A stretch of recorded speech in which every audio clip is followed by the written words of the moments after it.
Our first story comes from someone who learned the hard way that following instructions exactly can sometimes be the most dangerous option of all. What started as a simple request from a micromanaging boss slowly turned into a paper trail no one was prepared for.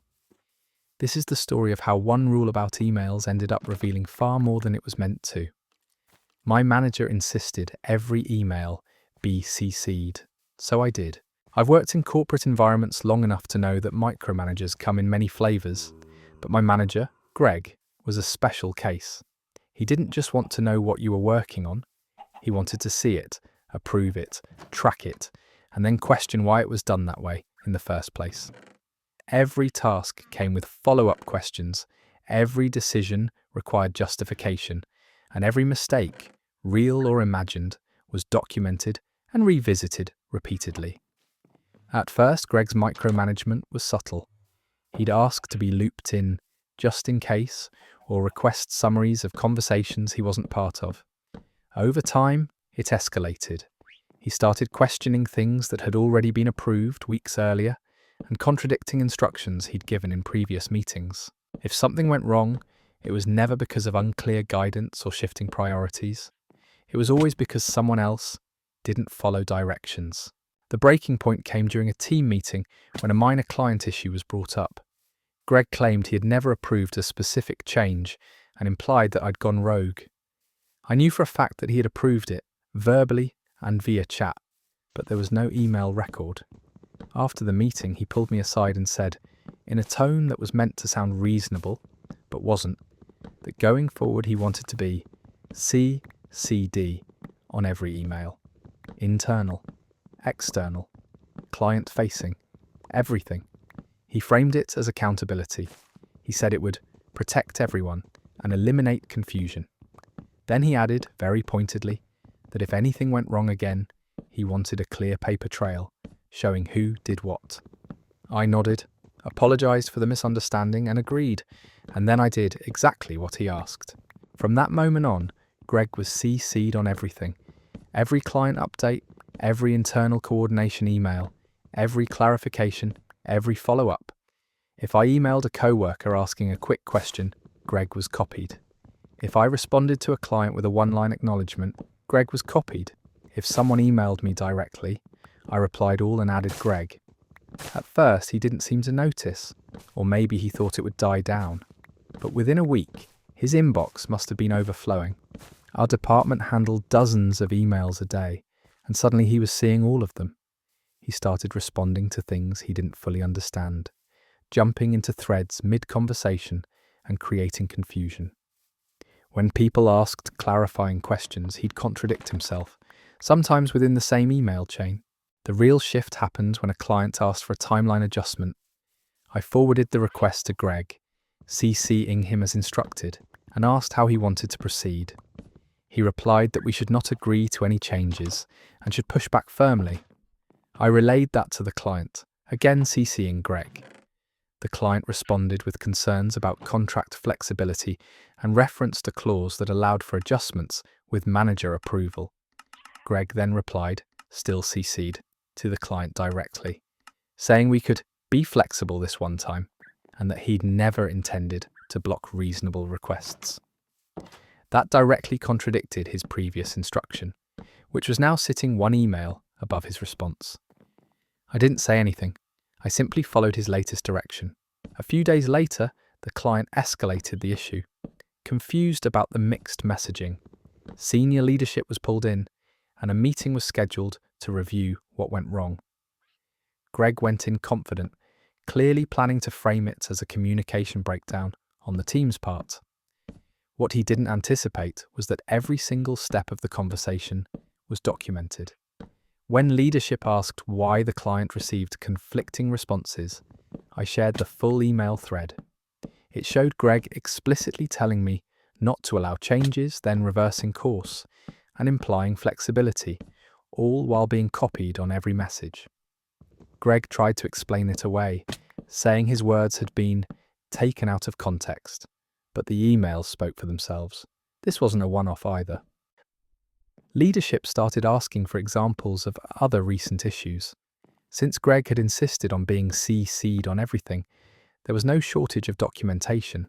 Threads where he gave unclear instructions, emails where he approved something and later claimed he hadn't, conversations where he changed direction without acknowledging the previous decision. Over the next few weeks, it became impossible to ignore. Greg's habit of rewriting history didn't work when the history was right there in black and white. His inbox rule, meant to control the narrative, had done the opposite.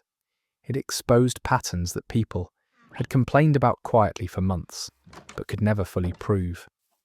Eventually, Greg stopped responding to most emails altogether. He'd read them but rarely reply.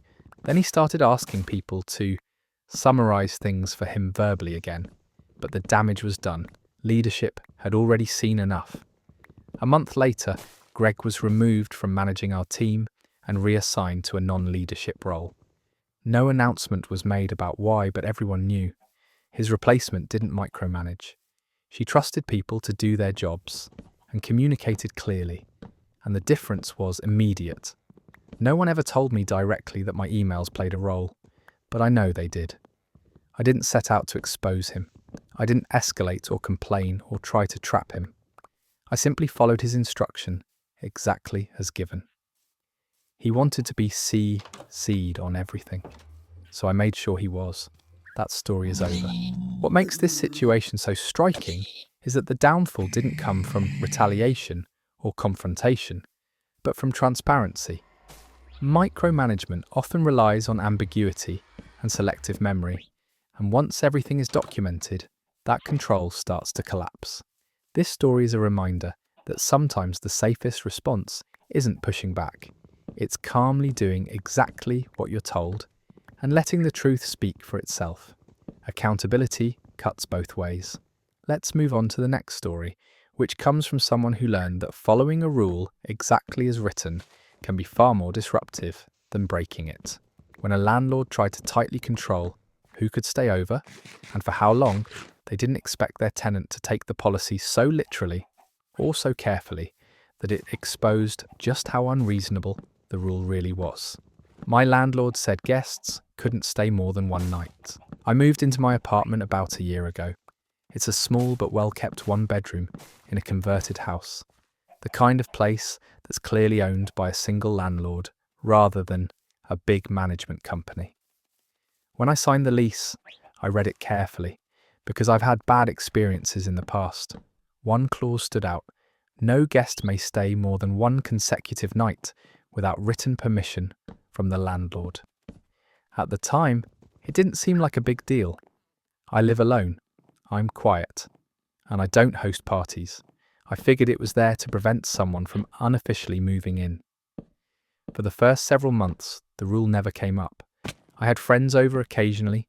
Maybe someone crashed on the couch after a late night, but never 2 nights in a row. Everything was fine. Then my sister came to town.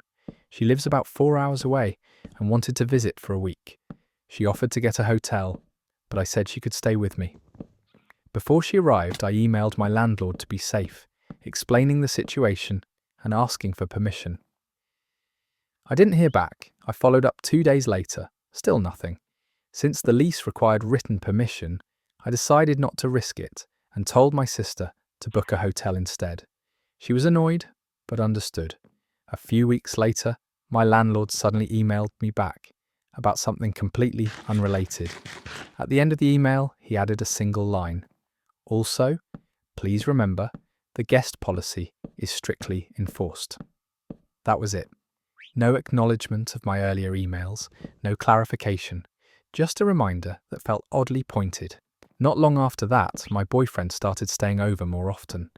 He has his own place, but it's closer to his job to stay with me some nights. We were careful.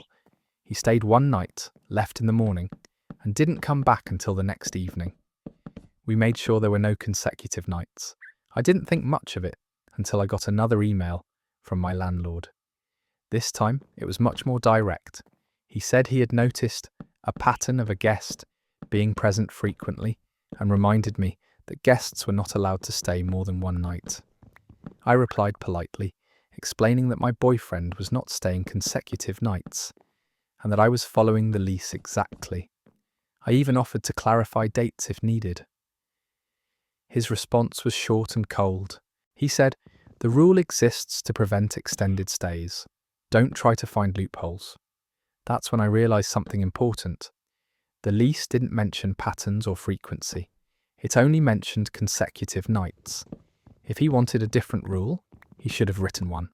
So I decided to follow the lease to the letter. I started documenting everything.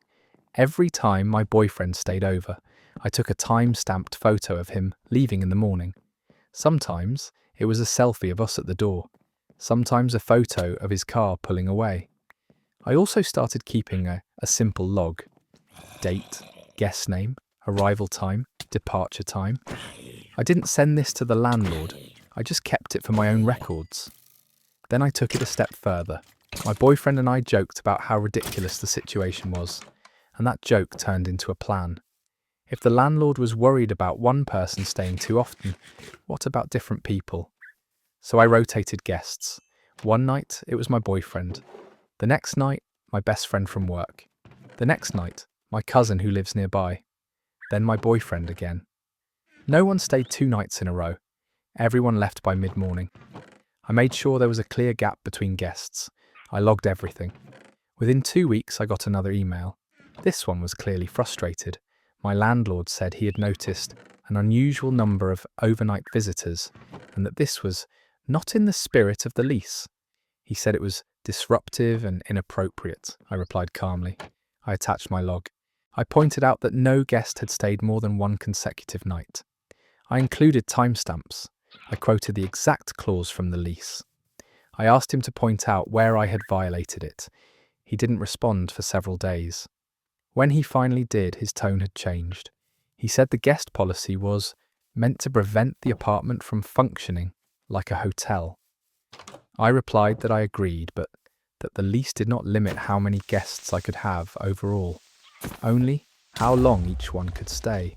I added that if he wanted to amend the lease, I was open to discussing it when renewal came up. That really set him off.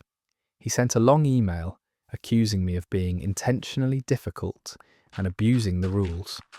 He said this was not how normal tenants behaved. I responded with one sentence. I am following the lease exactly as written.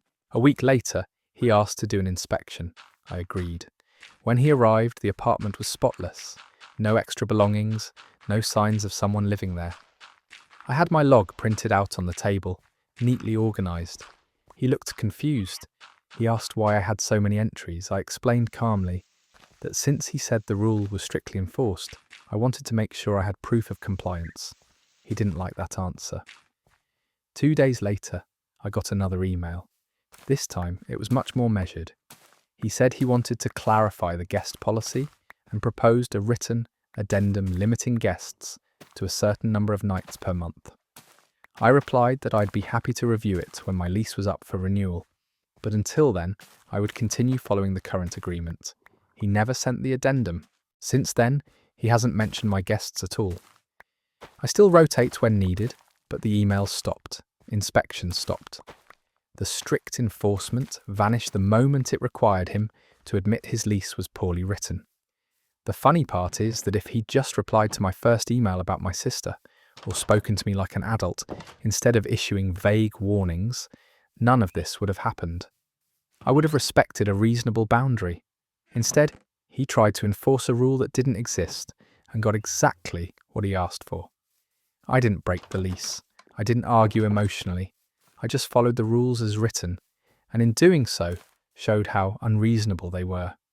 That story ends here. This is one of those situations where power trips fall apart the moment someone starts paying attention to the fine print. The tenant didn't escalate, argue, or break rules. They simply respected the lease more carefully than the person who wrote it. It's a good reminder that vague authority only works when no one questions it. Once accountability shows up in writing, control tends to disappear pretty fast. Next up is a story about someone who learned that demanding quiet doesn't always mean getting peace. When a neighbour tried to control more than they were entitled to, the response was perfectly within the rules and impossible to ignore. My neighbour demanded silence after 8 p.m. I've lived in my apartment for almost 3 years now, and until recently, It was one of the easiest living situations I've ever had. The building is older but well maintained, with thick walls and a pretty clear set of community rules. Quiet hours are posted in the lobby and in the lease. No excessive noise between 8 p.m. and 7 a.m. I've always respected that. I work a regular daytime job. I'm usually in bed by 10:30, and my evenings are pretty low-key. I don't host loud parties, I don't blast music, and I'm mindful about things like vacuuming or running appliances late at night. That's why I was surprised when my downstairs neighbour Mark knocked on my door one evening around 7:45 p.m. I answered, expecting maybe a package mix-up or a maintenance issue. Instead, Mark immediately launched into a complaint about noise. He said I was constantly loud at night and that he was tired of not being able to relax in his own home.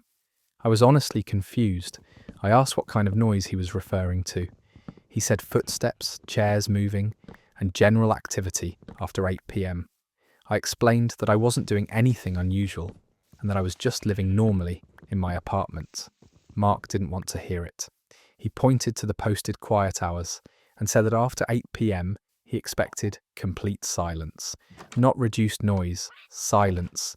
No walking around, no moving furniture, no dishes clinking, no TV unless it was barely audible.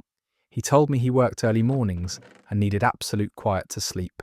I told him I understood wanting peace, but that expecting total silence in an apartment building wasn't realistic. I said I followed the building rules and that normal living noise was allowed. He responded by saying he'd already complained to management and would continue to do so if I didn't fix the problem. I closed the door, feeling irritated but still trying to be reasonable. I figured maybe I'd just be extra cautious for a while. For the next week, I made a conscious effort to minimize evening noise, even more than usual. I sat still watching TV with subtitles. I avoided cooking after 7:30. I tiptoed around my own apartment, like a guest instead of a tenant paying rent. It didn't matter. I started getting emails from building management saying they'd received complaints about noise coming from my unit after 8 p.m. The messages were vague and didn't cite any specific violations, just reminders about quiet hours. I replied politely, explaining that I was not making excessive noise and that I believed the complaints were about normal activity. Management's response was frustratingly neutral. They said they couldn't take sides and encouraged everyone to be neighbourly. That's when I realised something important. The rule wasn't be silent. The rule was no excessive noise, and it only applied after 8 p.m. So I decided to follow the rules exactly as written. I sat down with the lease and read every line related to noise. Quiet hours ended at 7 a.m. That meant from 7 a.m. to 8 p.m, normal noise was allowed. Not discouraged, allowed. The next Saturday, I started reorganising my apartment at 7:05 a.m. I didn't do anything outrageous. I didn't blast music or yell. I just lived very actively during legal hours. I dragged chairs to clean underneath them. I rearranged bookshelves. I opened and closed drawers while organising. I cooked breakfast using every pan I owned. I vacuumed thoroughly, including corners I'd previously ignored. All of it was normal household activity, done carefully, but audibly. By 8 a.m, I heard a thump on my ceiling. At 8:15, another one. By 8:30, Mark was knocking on my door again. This time, he was furious. He said I'd woken him up and demanded to know why I was making so much noise so early. I calmly told him I was following the building rules. Quiet hours ended at 7 a.m. It was now well past that. He said I was being inconsiderate. I replied that I was simply using my apartment during permitted hours. Over the next 2 weeks, I adjusted my routine completely. I scheduled all my chores, phone calls, workouts, and hobbies for daytime hours. I took up jump rope, carefully, with a mat at noon. I started practicing guitar at 3 p.m. I made all my work calls from home with the speaker on, right after lunch. I did laundry at 10 a.m. instead of evenings.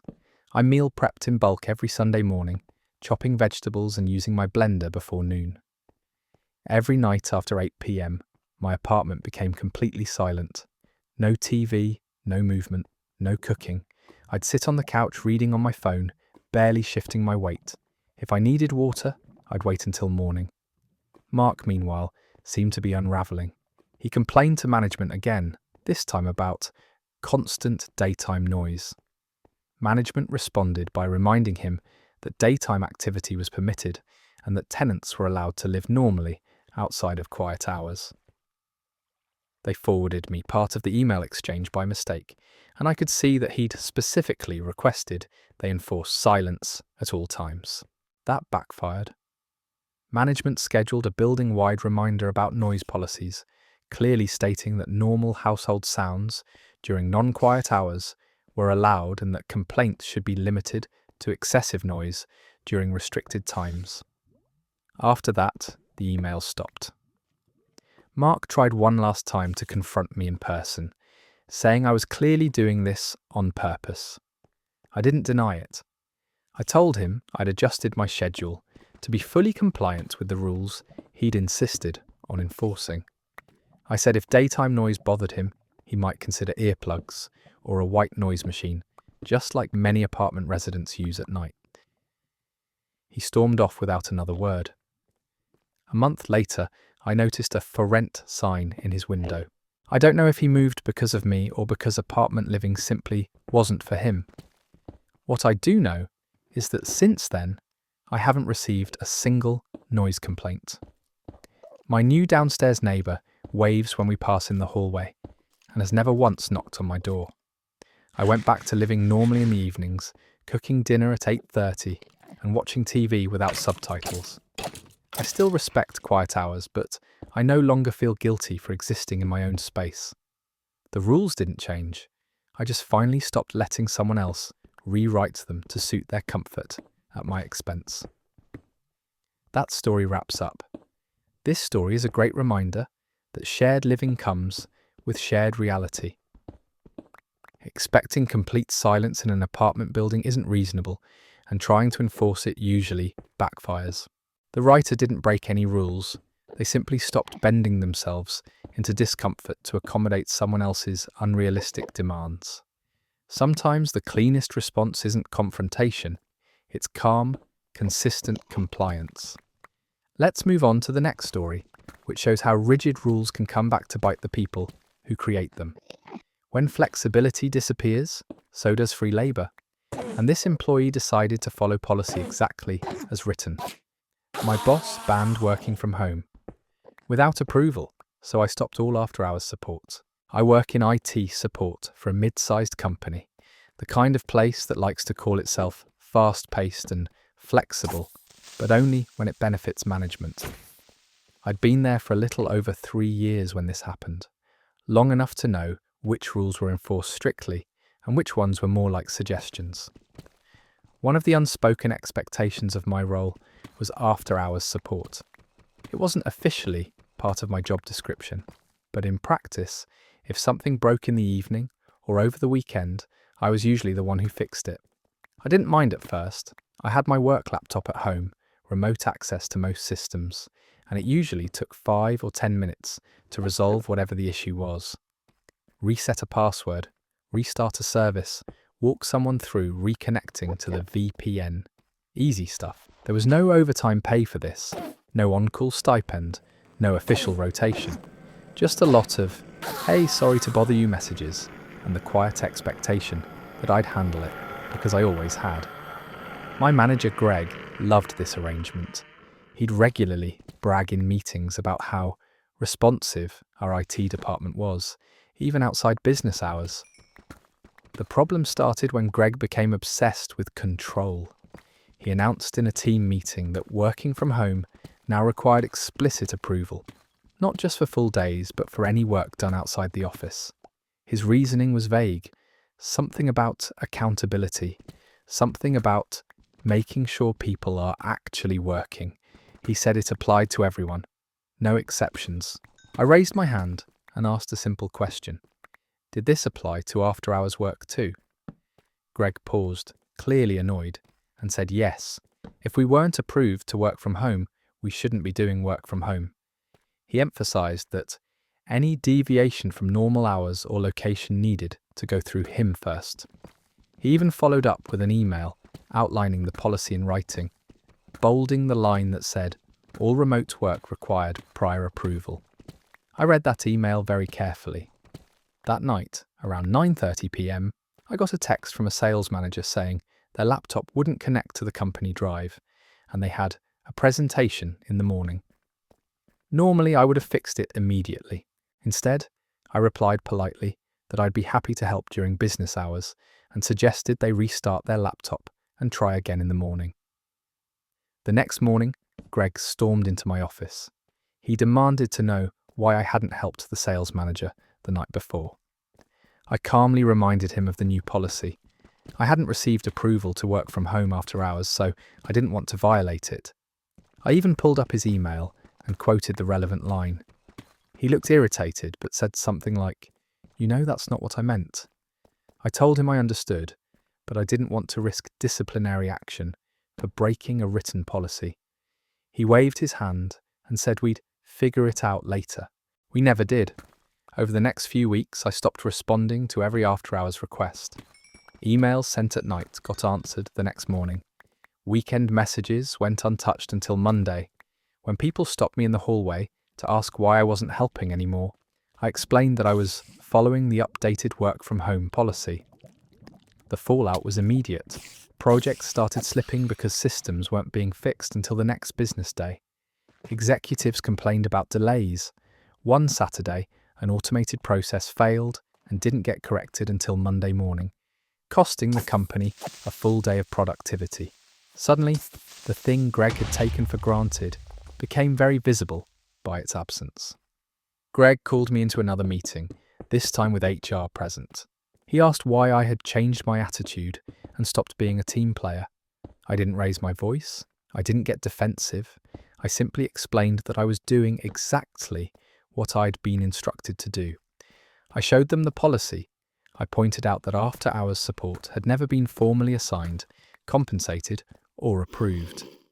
I asked if they wanted to create an on-call schedule or issue standing approvals for remote work outside business hours. There was an uncomfortable silence. HR asked Greg whether there was an official on-call policy. There wasn't. They asked if after-hours work was compensated. It wasn't. They asked if employees had been told they were required to be available outside normal hours. They hadn't. Greg tried to backtrack, saying the policy was meant to prevent people from casually working from home during the day, not to stop critical support. HR reminded him that policies apply as written, not as intended. For the first time, I could see that Greg had painted himself into a corner. Over the next month, things slowly changed. HR worked with IT leadership to draft a proper on-call rotation. Employees assigned to it received a small stipend and clear expectations. We were given written approval to work remotely during on-call hours. Outside of that rotation, no one was expected to respond after hours. Greg never apologized, but he stopped micromanaging. The work-from-home policy quietly softened, with managers given discretion again. And the phrase, "just hop on real quick," disappeared from emails. As for me, I stopped donating my time for free. When I'm on call, I do my job and do it well. When I'm not, my laptop stays closed. The funny thing is, productivity didn't suffer in the long run. If anything, it improved. People planned better. Emergencies were clearly defined. And management learned, the hard way, that flexibility goes both ways. All I did was follow the rules exactly as they were written. That story is over. This story is a perfect example of how vague rules often rely on unpaid labour to function. When flexibility only flows upward, it eventually collapses under its own weight. The moment expectations were forced into writing, the imbalance became impossible to ignore. Sometimes the most effective way to fix a broken system is to stop quietly holding it together yourself. Let's move on to our next story, which comes from someone who learned the hard way that rigid rules don't always equal good results. This one is about a teacher who cared more about formatting than comprehension, and what happened when a student followed the instructions a little too perfectly. My teacher required exact formatting, even when it didn't make sense. This happened during my second year of college. in a required general education course that had nothing to do with my major. The class was called something like Critical Writing and Analysis, and it was one of those courses everyone had to take, regardless of what you were studying. The material itself wasn't terrible, but the professor made it unnecessarily difficult in ways that felt more about control than learning. From the very first day, she made it clear that formatting mattered more than almost anything else. Not clarity, not argument strength, not research quality. Formatting. She spent nearly an entire lecture going over how assignments had to look. Font size, margins, spacing, headings, citations, page numbers. She told us multiple times that she would deduct points for even minor deviations. At first, I assumed this was just standard academic rigor. Most professors have formatting rules, and I was used to following them. But as the semester went on, it became obvious that her requirements were unusually rigid, and in some cases, contradictory. For example, she required double spacing for the entire paper, including block quotes, footnotes, and references. But she also required that block quotes be indented and single-spaced, then immediately clarified that single spacing anywhere in the document would result in a penalty. When someone asked how to handle that, she said, "Follow the rubric exactly. It's very clear." It wasn't. Another time, she required 1-inch margins on all sides, but also demanded that every paragraph start exactly 1 inch from the left margin, including indented quotes and citations. When a student pointed out that those two rules directly conflicted, she shut the conversation down and said we were overthinking it. The assignment that finally broke me was our midterm essay.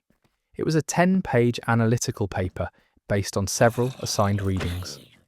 We were given a rubric that was 5 pages long, with an entire page dedicated solely to formatting. Some of the requirements included: the font had to be Times New Roman, size 12, no exceptions. Line spacing had to be exactly double-spaced, not 1.99 or 2.01. Margins had to be exactly 1 inch, not about 1 inch. Page numbers had to be centered at the bottom, but could not interfere with the margin. Section headers had to be bold, but not larger than the body text. Paragraphs could not be separated by extra space, but indentation was mandatory. Citations had to be in text only, but a reference list was still required. No visuals, charts, or bullet points were allowed under any circumstances. One bullet point stood out to me in particular. It said, "All content must remain within the margins at all times. Content extending beyond margins will not be read." That line stuck with me. I spent hours writing the paper. I researched thoroughly, outlined carefully, and revised multiple times. Once I was satisfied with the content, I moved on to formatting. I followed her rubric exactly, line by line. I didn't interpret anything. I didn't adjust for readability. I just did what was written. That's when I realized something strange. Following her instructions to the letter made the paper almost impossible to read. The margin rules combined with her header requirements caused some sections to be compressed awkwardly. The prohibition on spacing between paragraphs made the essay look like a solid wall of text. The requirement that citations remain within the margins meant that longer source names caused lines to wrap in strange places. Some sentences ended up broken across lines in ways that interrupted the flow completely. The most absurd part was the page number rule. The page number had to be centered at the bottom, but it also couldn't interfere with the margin. The only way to do that was to shrink the footer space so much that the page number almost overlapped the text above it. It technically stayed within the margin, but just barely. I sat there staring at the document, knowing that any reasonable instructor would say this was unreadable. But I also knew that if I changed anything to improve clarity, I would be violating the rubric. So I didn't. I submitted the paper exactly as formatted, even though it looked awful. A week later, grades were released. I got a C. The feedback was extensive, but almost none of it addressed the argument or research. Instead, she wrote that the paper was difficult to follow, visually overwhelming, and not reader-friendly. She said the dense formatting made it hard to distinguish sections and that the structure interfered with comprehension. At the end of her comments, she added, "In the future, consider formatting choices that support clarity." That was the moment I snapped. I scheduled office hours. When I sat down with her, I brought a printed copy of the rubric and a printed copy of my paper. I calmly asked her to point out which formatting rules I had violated. She flipped through the pages, clearly annoyed. "Well," she said, "this is formatted poorly." I agreed with her and said, "I know, but I followed every instruction in the rubric exactly. If there's a rule I misunderstood, I'd really like to know which one." She paused and scanned the rubric. Then she said, "Sometimes you need to use your judgment." I pointed to the section where she had written that interpretation or deviation would result in penalties. I reminded her that she had told us repeatedly not to make adjustments beyond what was explicitly stated. She didn't like that. She told me that the rubric was meant as a guide, not a strict template, even though it explicitly said otherwise.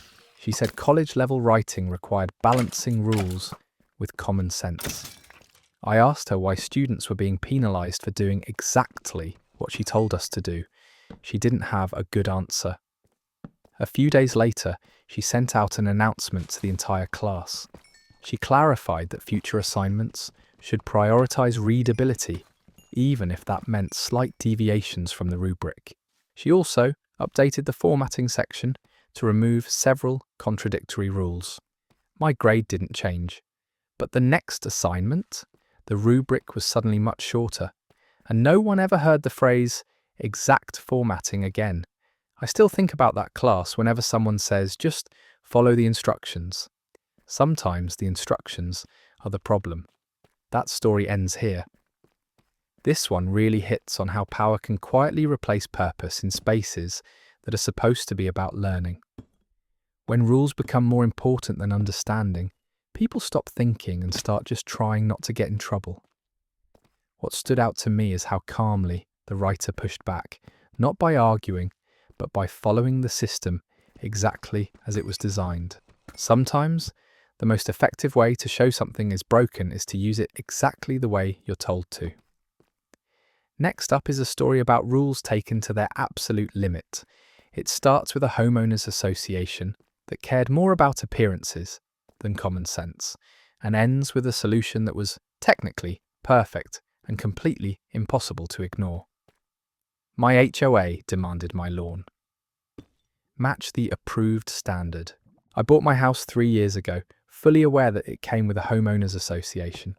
I didn't love the idea, but the neighbourhood was quiet, the schools were good, and the price was right. The HOA pitch was the usual one. They kept property values high, handled common areas, and mostly stayed out of your way, as long as you followed a few basic rules. At first that seemed true.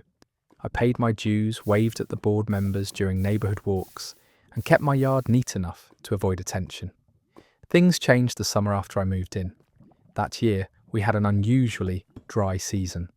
Water restrictions were common, and the local government encouraged residents to conserve wherever possible. I adjusted my lawn care accordingly.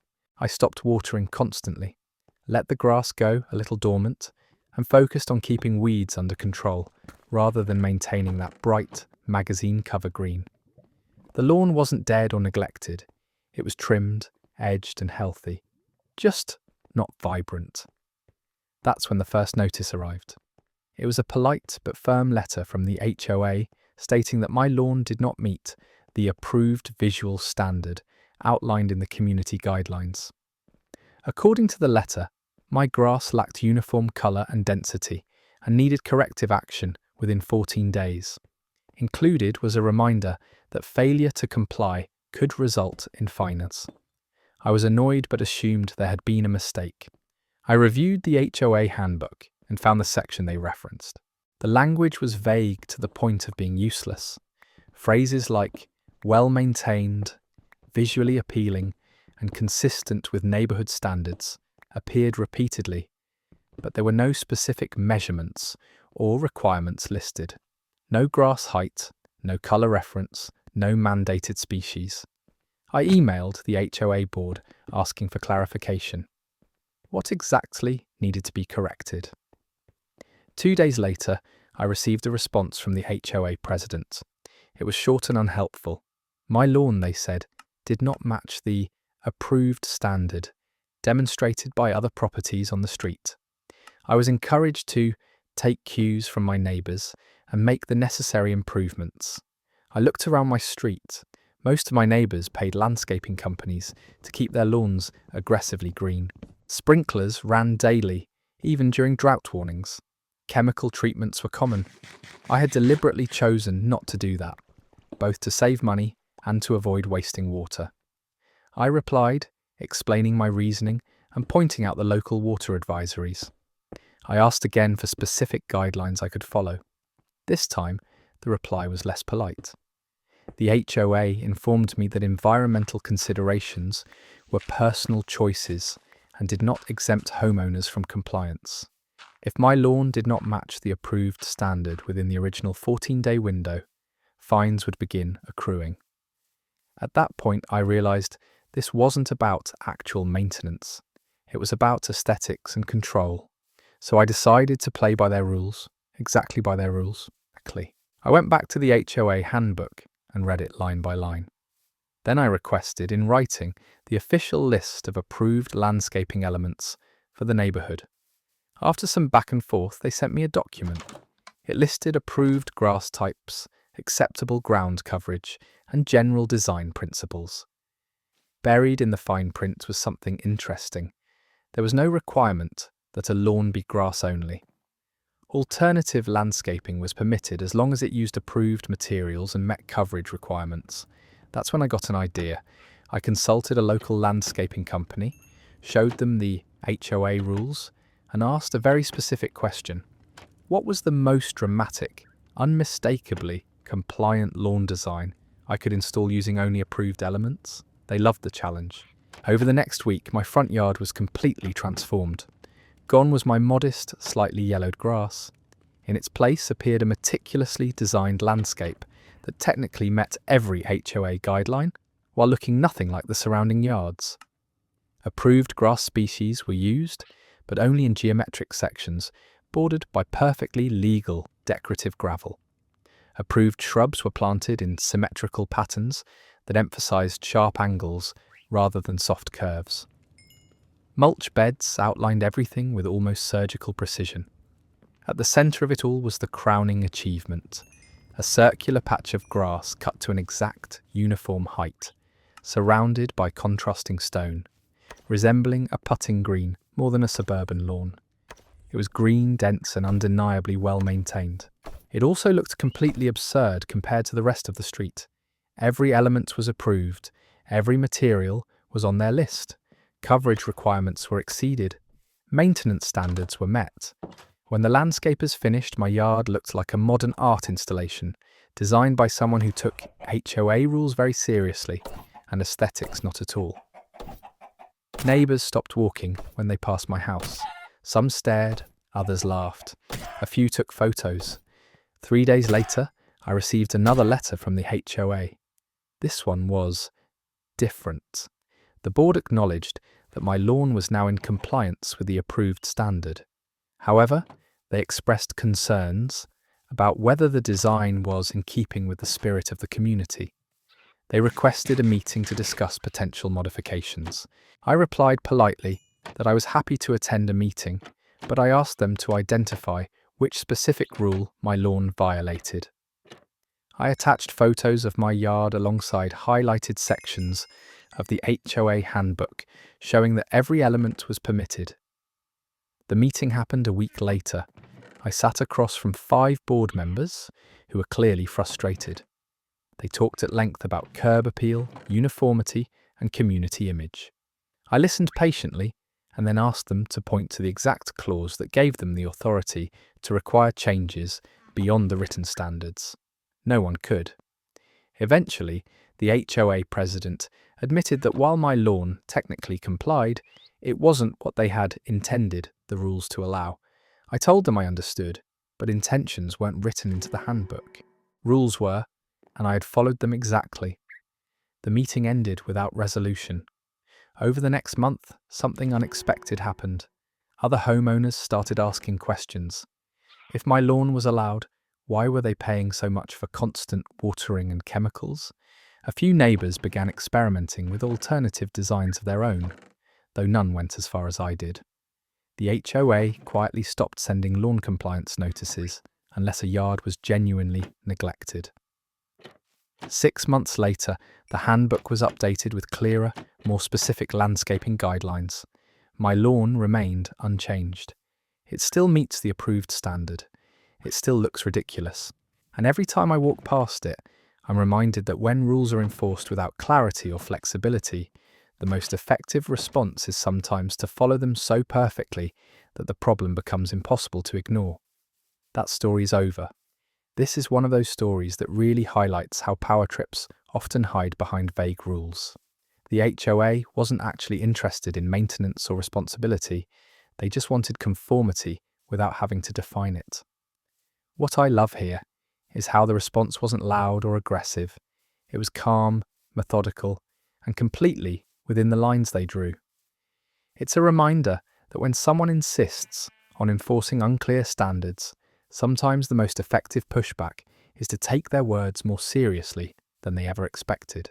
The last story shows how following vague rules can expose just how little thought went into them. Sometimes compliance isn't about rebellion at all, it's about clarity. And in our next story, that clarity comes in the form of meticulous notes. After HR casually tells one employee to document everything, without realizing what those records would eventually uncover. HR told me to document everything. I'd been with the company for just over 3 years when things started to feel off. On paper, it was a great job. Decent pay, good benefits, flexible hours, and a department that outwardly prided itself on being people first. I worked on a mid-sized operations team, about 15 of us total, reporting to the same manager. For the first couple of years, everything felt normal. Then leadership changed, and slowly, the atmosphere did too. Our new department head, Mark, came in with a lot of confidence and big ideas. He talked endlessly about accountability, transparency, and fairness. At first, I bought into it, but within a few months, patterns started emerging that were hard to ignore. Certain people always seemed to get the better projects. Certain people got flexibility with deadlines that others never received. And certain mistakes were quietly swept under the rug, depending on who made them. I tried to tell myself I was imagining it. Everyone has biases, I thought. Maybe I was just feeling overlooked. But then it started affecting my work directly. I was passed over for a promotion I'd been strongly encouraged to apply for, only to see it go to someone with less experience who happened to socialise with Mark outside of work. When I asked for feedback, I was given vague answers about fit and timing. No specifics, no clear path forward. Not long after that, I was written up for missing a minor internal deadline by a few hours. I had notified my supervisor ahead of time, explained the reason, and delivered the work the same day. Meanwhile, I knew for a fact that another team member had missed the same type of deadline by days the week before, with no consequences. That was the moment I realised this wasn't just unfair, it was systematic. I decided to go to HR, not to accuse anyone, but to ask for guidance. I framed it carefully. I explained that I was confused about expectations and consistency within the department, and wanted help understanding how performance was being evaluated. The HR representative listened politely, nodded along, and then gave me what felt like a standard response. She told me that if I felt there were inconsistencies, the best thing I could do was document everything. Dates, times, instructions, feedback, outcomes. She said documentation protects everyone and helps ensure clarity. It sounded reasonable, reassuring even. So I took her advice. I started small. I kept a private log on my personal computer. Nothing dramatic, just notes. On Monday, I was assigned Task A with a 2-day deadline. On Tuesday, another employee was assigned Task B with the same deadline. I completed mine on time. The other employee missed theirs by a full day. Result, I was reminded about time management in our weekly check-in. They received no comment. As the weeks went on, the log grew. I wrote down every meeting recap, every email with instructions, every time expectations changed without notice. I documented who was praised publicly and who was corrected privately, and for what. I kept copies of performance reviews, Slack messages, and project assignments. I noted patterns in scheduling too. Some employees were allowed to work from home whenever they wanted. Others, including me, were denied remote days for vague reasons, even when company policy allowed it. At first, I thought I'd stop after a month, but the longer I documented, the clearer the picture became. It wasn't random. The same small group of employees consistently received better treatment. They were all part of the same informal circle. Lunches together, after-work drinks, inside jokes during meetings. Meanwhile, others were held to stricter standards and given fewer opportunities. The most unsettling part was performance evaluations. During mid-year reviews, several people, myself included, were told we needed to improve visibility and be more proactive. At the same time, employees in the favoured group were praised for leadership qualities, even when their actual output was comparable or lower. I documented the language used in each review, side by side. The contrast was impossible to ignore. Things escalated when a new hire joined our team. She was one of the most qualified people I'd ever worked with. Smart, organised, and respectful. Within 2 months, she confided in me that she felt singled out and was considering quitting. Her experience mirrored mine almost exactly. Different standards, constant scrutiny, little support. That's when I realised this wasn't just about me anymore. I continued documenting, now with even more care. I kept everything factual, no opinions, no assumptions, just observable events. Who said what, when, how it was handled. By the time my annual review came around, I had nearly 6 months of detailed records. That review did not go well. I was told I was technically strong, but lacked team alignment. When I asked for examples, none were provided. I was also told I would not be considered for advancement that year. I left the meeting frustrated but calm. I went straight back to my desk and added the conversation to my log. 2 weeks later, HR reached out to schedule a follow-up. Apparently, someone else had raised concerns about the department. During that meeting, I was asked if I had experienced anything similar. I paused, then said yes. When they asked for examples, I told them I had documentation. The tone of the conversation shifted immediately. I shared my records, starting with the earliest entries and working forward. I showed timelines, email threads, performance comparisons, and policy references. I didn't accuse anyone of malicious intent. I simply presented patterns and asked if this aligned with company values. HR requested copies, then more copies. Then they asked if I would be willing to speak with an internal investigator. Over the next month, interviews were conducted across the department. I wasn't the only one with records. Others had emails, messages, notes. My documentation became the framework that tied everything together. What had once been dismissed as individual complaints now clearly showed favouritism and unequal treatment. The outcome wasn't immediate, but it was significant. Mark was removed from his role and reassigned pending further review. 2 managers under him were put on performance improvement plans. HR issued a department-wide policy clarification and standardised evaluation criteria. Several employees who had been overlooked were re-evaluated for promotions. As for me, I was offered a role on a different team with a senior title and a pay increase. I accepted. Sometimes I think about that HR meeting when I was casually told to document everything. I don't think they expected me to take it so seriously, but those notes changed everything. Not because I was trying to prove someone wrong, but because the truth becomes hard to ignore when it's written down, one line at a time. That story comes to an end. What really sticks with me about this story is how quiet persistence ended up being more powerful than confrontation. There was no dramatic blow-up or angry accusation, just someone taking the system at its word and holding it accountable. It's a reminder that document everything isn't just defensive advice. It can be a way to protect yourself and others when something feels wrong but hard to prove.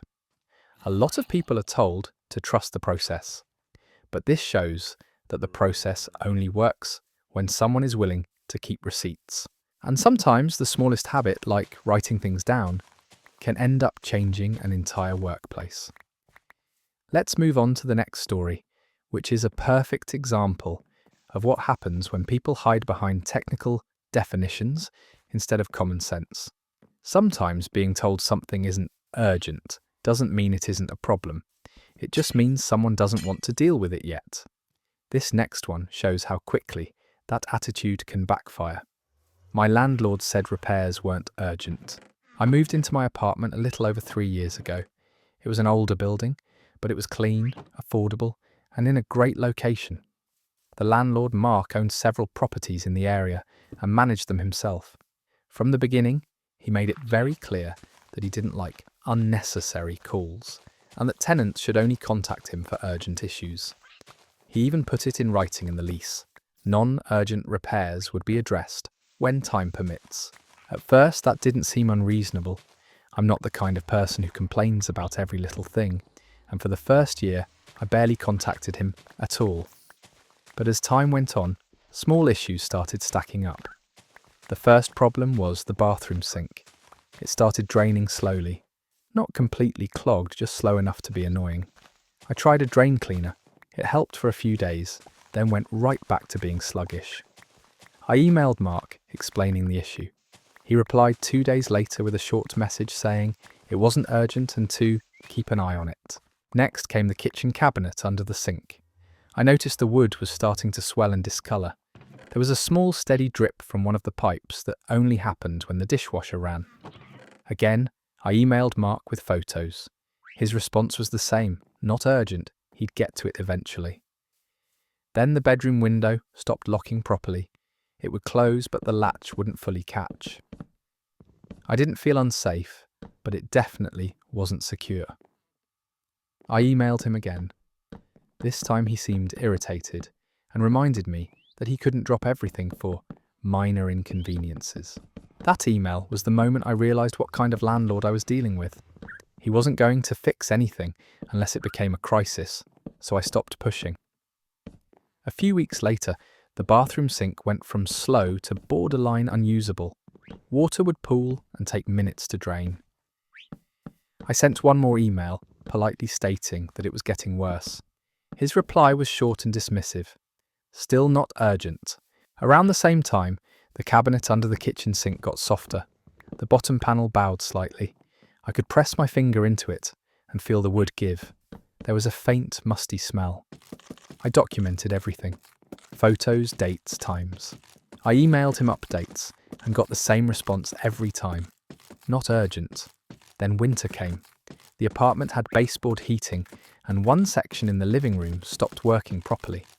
It didn't completely fail, but it barely put out heat.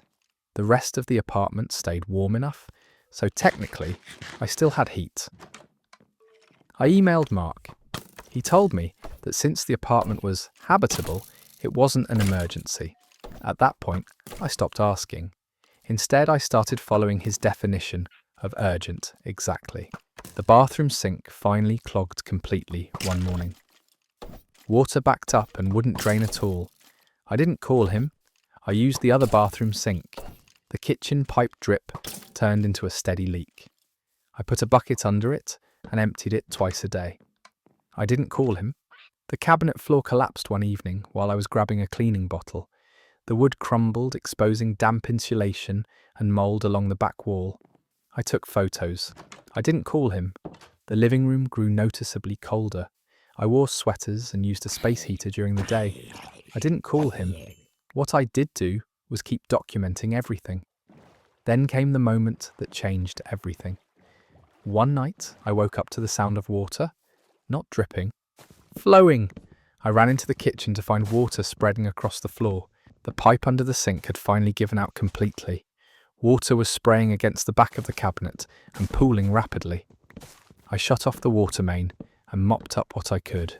The damage was obvious. The cabinet was destroyed. The drywall behind it was soaked. The floorboards had warped. I took photos, lots of them. Then I emailed Mark. I didn't frame it as an emergency. I didn't beg or demand. I simply wrote, "The pipe under the sink has failed. Water damage has occurred. Please advise when you plan to address this." He showed up the next morning. For the first time since I'd moved in, he looked genuinely alarmed. He pulled out the cabinet remains, peeled back wet drywall, and muttered to himself. He asked why I hadn't told him it was this bad. That's when I forwarded him the email chain. Every message, every photo, every reply where he said it wasn't urgent. He got quiet. Then the contractor he brought in delivered the real blow. The moisture had spread behind the wall. Mould was present. The floor would need partial replacement. The cabinet and sink had to be rebuilt entirely. The estimated cost was several $1,000s. While all that was happening, the contractor noticed something else. The water damage had travelled along the wall toward the bathroom. When they checked behind the bathroom sink, they found corrosion and build-up that explained the drainage issues. That pipe would need replacement too. Then they checked the heating.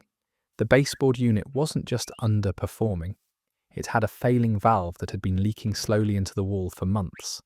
What started as non-urgent repairs had turned into a full-scale renovation. Mark tried to argue that I should have pushed harder, that I should have called, that I should have made it clear how serious it was. I reminded him calmly that I had followed the process he laid out. I reported issues. I provided documentation. I respected his definition of urgency. He had nothing to say to that. The repairs took weeks. I had to temporarily relocate to another unit he owned while the work was done. For once, he was responsive, checking in daily, coordinating contractors, apologising repeatedly. When I moved back, everything was new. New cabinets, new pipes, new flooring, new heating unit. A month later, I received a revised lease agreement. The section about urgent repairs had been rewritten entirely. It now included plumbing leaks, drainage issues, heating problems, and structural concerns. There was also a new clause encouraging tenants to report issues early to prevent escalation. I signed it, not because I trusted him more, but because I knew I wouldn't need to play this game again. I didn't set out to cause damage or rack up costs. I just stopped protecting him from the consequences of his own rules. Sometimes malicious compliance isn't about revenge. It's about letting someone experience the full weight of the standards they insist on enforcing. And in this case, not urgent turned out to be very expensive. That story is over. What really stands out to me about this one is how often people are told to not make a fuss until a problem becomes catastrophic. The writer didn't ignore the issues out of laziness. They followed the rules exactly as they were given. There's something unsettling about how accountability only appeared once money was on the line. This story feels less like revenge and more like a quiet reminder that policies don't protect anyone if they're designed to dodge responsibility. Let's move on to the next story, which shows how fairness can become a problem when it's taken to extremes. What started as a simple agreement quickly turned into a lesson about what even really means when everything is measured down to the last detail. My roommate insisted on splitting everything evenly. When I moved in with my roommate, Alex, I genuinely thought we were on the same page about how to live together. We were both in our late 20s, working full-time and renting a 2-bedroom apartment that was just expensive enough to make us both cautious with money. From the beginning, Alex was very clear about one thing. Everything needed to be split evenly. Rent, utilities, groceries, shared supplies, chores, time spent cleaning, all of it. At first that seemed reasonable, fair even. I agreed without much hesitation because I assumed even would naturally balance out over time. It didn't take long to realise that Alex's definition of even was rigid in a way I hadn't anticipated. Rent and utilities were straightforward enough. But Alex wanted to break groceries down item by item. If I bought a carton of eggs and Alex ate 2, they wanted to Venmo me for exactly 2 eggs. If Alex bought paper towels, I'd get a message asking me to reimburse half, even if I hadn't used a single sheet yet. It was exhausting, but I brushed it off as Alex being detail-oriented. I told myself it was better than having a roommate who never paid their share. The real issues started with time and effort. Alex worked from home 3 days a week, while I commuted to an office every day. That meant Alex used more electricity, more water, and more of the shared space during the day. I didn't mind at first, but Alex insisted that utilities were still split exactly 50-50. When I suggested we adjust based on usage, Alex shut it down immediately, saying that even is even and anything else would be unfair. Chores became another battleground. Alex created a shared spreadsheet listing every household task and how long each one took. Vacuuming was 10 minutes, taking out the trash was 3, cleaning the bathroom was 15. Alex wanted us to alternate tasks so that our total weekly chore time was identical. If one of us exceeded the other by even a few minutes, Alex wanted it made up the following week. It stopped feeling like a home and started feeling like a time card system. The breaking point came a few months in, when Alex brought up shared time. According to Alex, we were both paying for the apartment, so we should be using shared spaces equally. That meant if I spent an evening in the living room watching TV, Alex would later point out that I had used more living room time that week and suggest they get priority the next evening. It was absurd, but Alex was completely serious. When I laughed it off, Alex accused me of not respecting the agreement.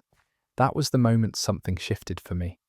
I realised Alex genuinely believed this level of tracking was fair, and that they wouldn't stop unless I pushed back. So instead of arguing, I decided to do exactly what Alex wanted. I agreed that everything would be split evenly, down to the smallest detail, but if we were going to do it, we were going to do it properly. I started keeping my own records. I tracked how many hours Alex worked from home versus how many I was gone. I calculated electricity usage estimates based on devices being used. I logged water usage for showers, laundry, and dishes. I tracked how often Alex cooked elaborate meals compared to how often I reheated leftovers. I timed my chores just like Alex did, but I also started timing theirs, including the time they spent scrolling on their phone during cleaning. I even tracked noise. Alex liked to play music while working from home, sometimes for hours. I logged every instance and calculated how much shared sound space Alex was using compared to me, who mostly listened to music through headphones. I tracked fridge space, freezer space, cabinet space, and how often Alex left personal items in shared areas. After about 3 weeks, I compiled everything into a spreadsheet that made Alex's original chore chart look like a sticky note. It was detailed, colour-coded, and brutally thorough. Then I asked Alex if we could have a sit-down to review fairness. At first, Alex seemed pleased, assuming I'd finally come around to their way of thinking. That changed quickly when I walked them through my findings. According to my records, Alex used significantly more electricity and water. They occupied shared spaces more often and for longer periods. They took longer showers, cooked more frequently, and generated more trash. They also spent less actual time doing chores than they claimed, once idle time was removed. When I added it all up, the even split actually meant Alex owed me money. Not a huge amount, but enough to make the point. I calmly explained that if we were truly splitting everything evenly, then we needed to rebalance based on actual usage, not just a flat 50-50 assumption. I also pointed out that if we wanted to split time evenly, then Alex would need to limit their work from home hours in shared spaces or compensate me for not being able to use them. Alex's reaction was immediate and emotional. They said I was being petty, obsessive, and turning the apartment into a hostile environment. I reminded them that this was exactly the system they'd insisted on. I wasn't changing the rules, I was just following them more accurately. Over the next week, Alex tried to renegotiate. Suddenly splitting groceries loosely was fine. Utilities didn't need to be so precise.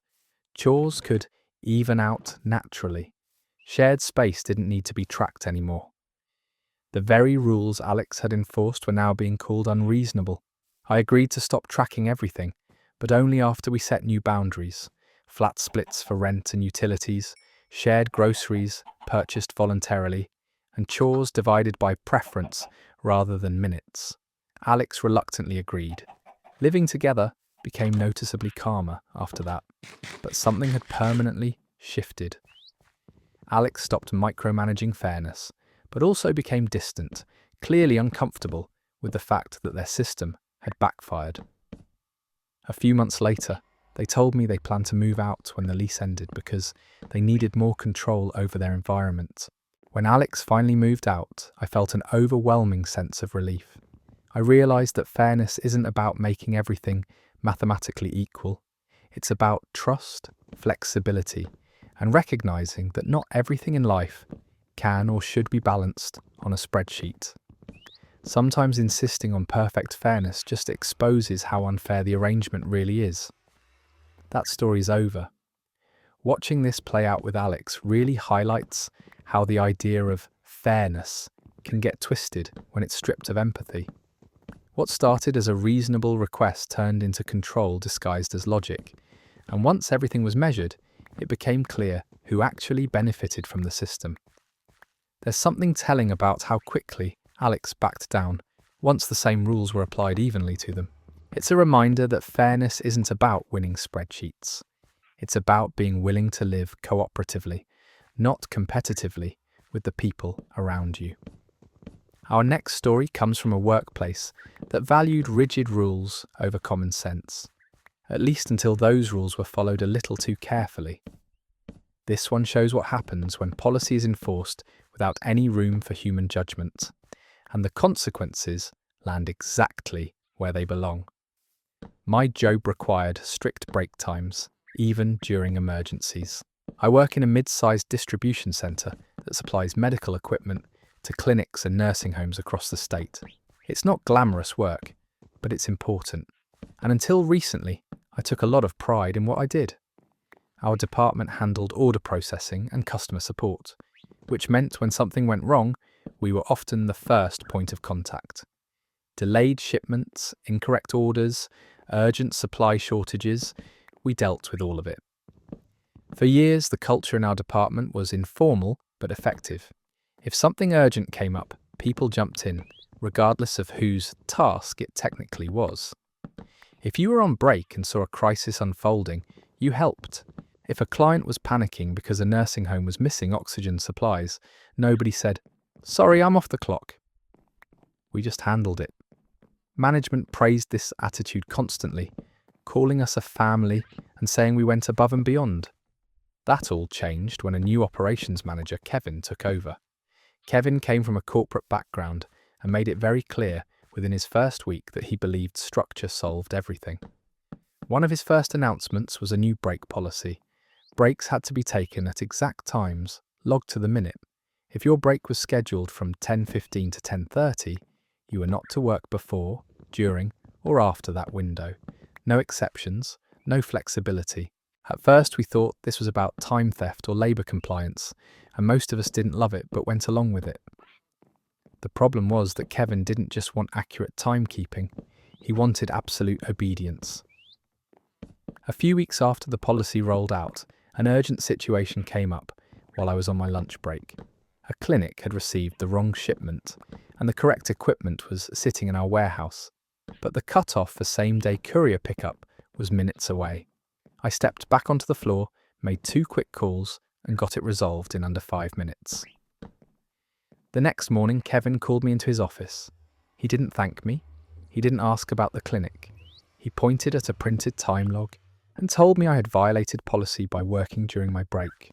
I explained the situation and said I was trying to prevent a serious issue. Kevin cut me off and said, "Policy exists, so we don't make emotional exceptions."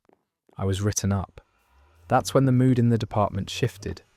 A week later, during a team meeting, Someone asked what we should do if something urgent happened during a break. Kevin didn't hesitate. He said, very clearly, if you are on break, you're not working. Emergencies included. If management wants an exception, it must be approved beforehand. People exchanged looks, but Kevin doubled down. He said we were not paid to make judgment calls. We were paid to follow policy. So we did. A month later, the real test came. I was on my scheduled break when the phone started lighting up. A shipment containing mobility equipment for a senior living facility had been delayed due to a system error. The facility was calling repeatedly. The rest of the team was overwhelmed, and I could see the stress on their faces through the break room window. Normally, I would have jumped in without thinking. Instead, I stayed seated. I finished my lunch. I didn't answer a single call. When my break ended, I returned to my desk and calmly asked Kevin how he wanted to handle the situation. He looked irritated and said, "Just do what you can." By then, it was too late. The courier window had closed. The facility escalated the issue. A regional director got involved. What could have been solved in minutes turned into a full incident report. Kevin was annoyed, but he couldn't blame anyone directly. We had followed the rules. After that, things escalated quickly. During a fire alarm drill, several employees were on break and didn't assist with customer calls as instructed by the safety coordinator.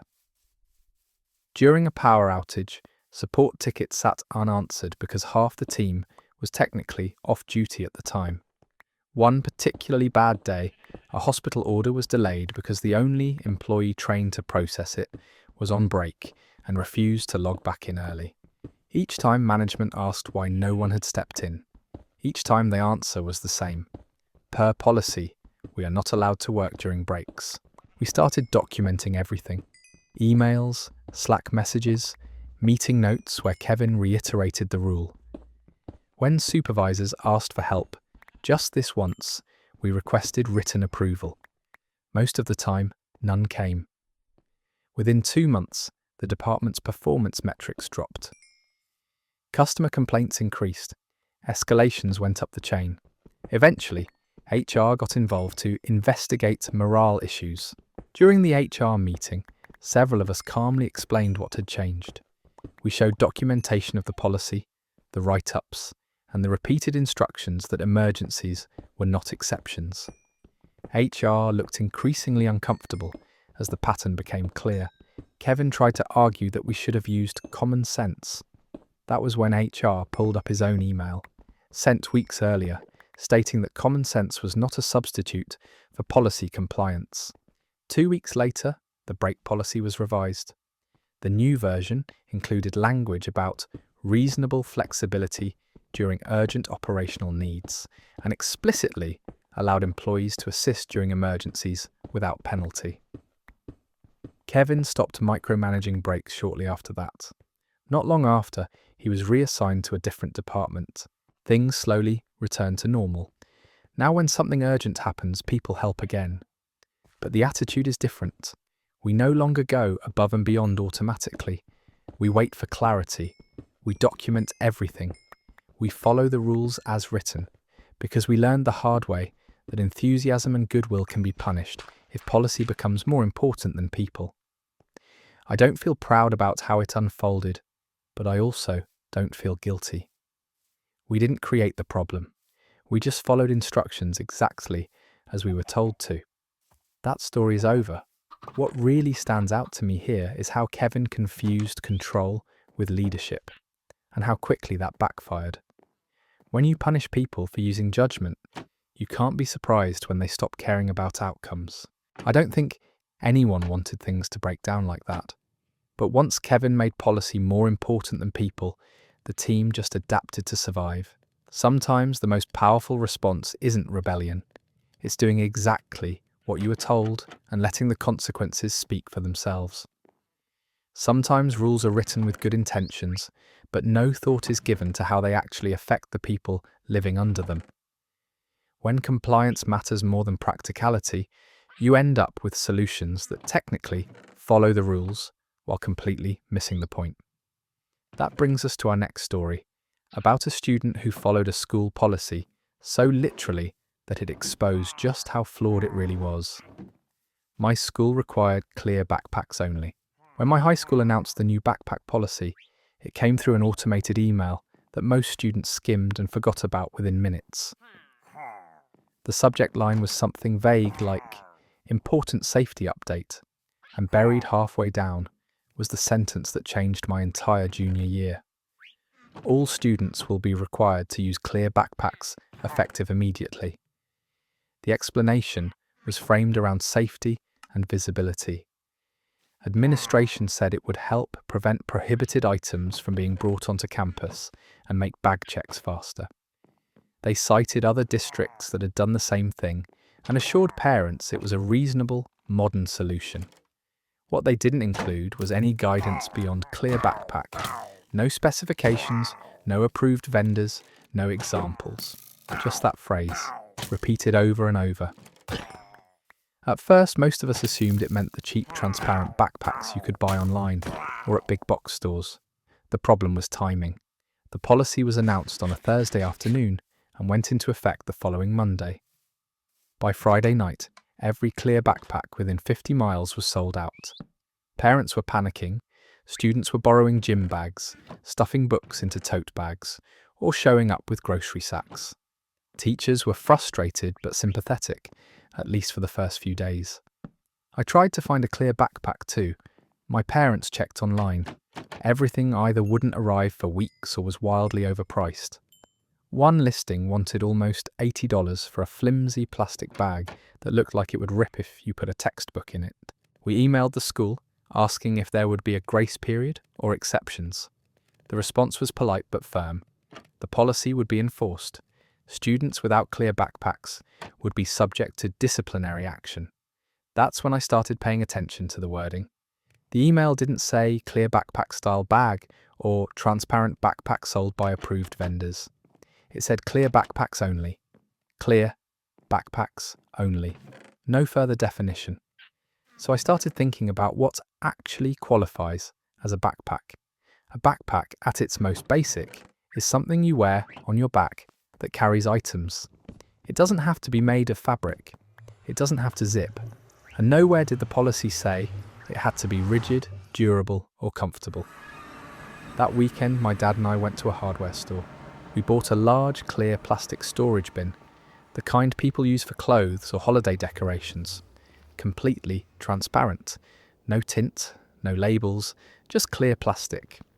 We also bought 2 adjustable straps, the kind used to secure cargo, and some padding meant for moving furniture. At home, we drilled 2 small holes near the top of the bin, threaded the straps through, and added padding where it would rest against my back. By Sunday night, I had what was, by any literal definition, a clear backpack. It was awful. It was bulky. It stuck out awkwardly.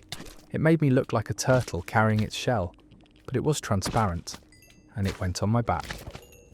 Monday morning, I walked into school like that. Heads turned immediately. People stared. A few laughed. A few pulled out their phones. Teachers looked confused. One security guard stopped me near the entrance and asked what exactly I thought I was doing. I told him calmly that I was complying with the clear backpack policy. He walked around me, inspecting it like a piece of evidence. He checked that it was see-through. He confirmed it was on my back. He sighed and waved me through. By second period, administration knew, I was called down to the office during math. The assistant principal asked me to explain myself.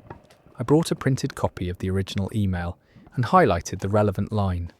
I told her I couldn't find an approved clear backpack. The school hadn't provided one, and the policy didn't specify size, shape, or materials. I said I was doing my best to comply. She asked if I was trying to make a statement.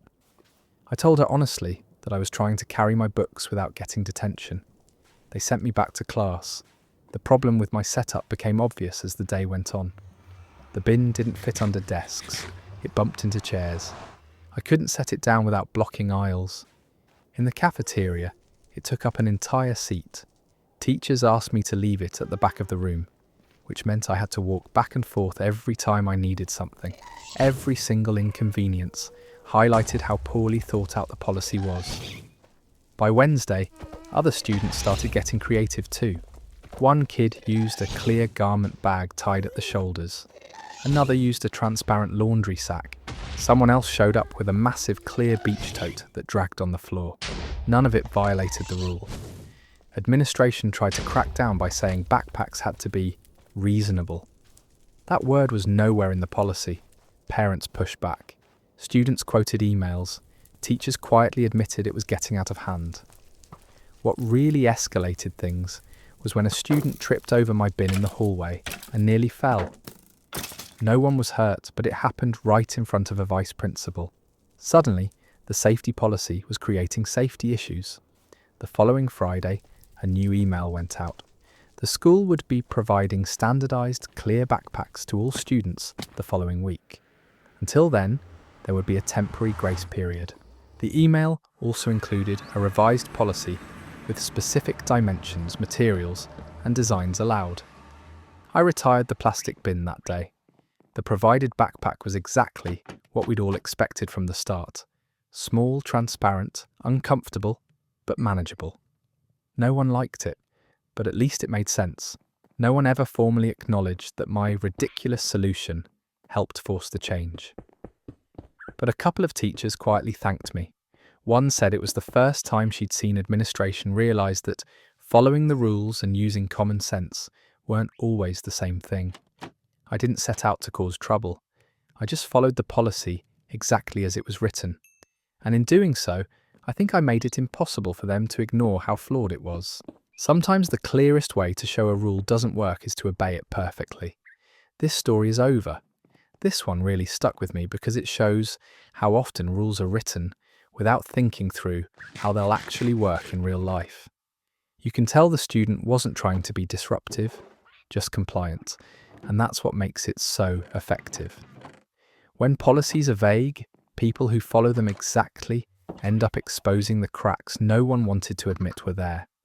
It's a perfect example of how literal compliance can be more powerful than outright protest. That's going to wrap things up for today.